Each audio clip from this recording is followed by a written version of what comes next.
আজকে রবিবার, তাই রবিবারে কিন্তু স্পেশাল রান্না হবে। সো হ্যালো এভরিওয়ান, আশা করি তোমরা ভালো আছো। নতুন ভিডিওতে স্বাগত। সকাল থেকে রান্নার কাজে এতটাই ব্যস্ত যে তোমাদের ভিডিও দিতে পারিনি, তাই সন্ধেবেলায় পোস্ট করলাম। আজকে বাজার থেকে মাটনও এসছে, চিকেনও এসছে, তাই আজকে মাটন রান্নাটাই তোমাদেরকে দেখাবো। প্রথমে আলুগুলো আমি ভেজে নিয়েছি, আর দেখো শিলে বেটে নিচ্ছি মশলাগুলো, কারণ শিলে বাটা মশলা রান্না কিন্তু খুবই ভালো লাগে। আর বাজার থেকে নিয়ে এসেছিলাম কাতলা মাছের ডিম, তোমাদেরকে দেখাতেই ভুলে যাচ্ছিলাম। কাতলা মাছের ডিমের বড়া কারা কারা ভালোবাসো অবশ্যই কমেন্ট করবে।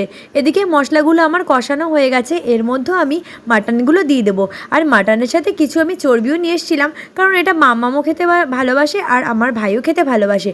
আর এদিকে দেখো ডিমের মধ্যে আমি পেঁয়াজ কুচি, লঙ্কা কুচি, ধনেপাতা আর হলুদ, জিরে আর একটু লঙ্কা দিয়ে ম্যারিনেট করে রেখে দিয়েছি। আর এদিকে আমার মাটনগুলো কষানো হয়ে গেছে, আমি প্রেশার কুকারে সিটি দেবো।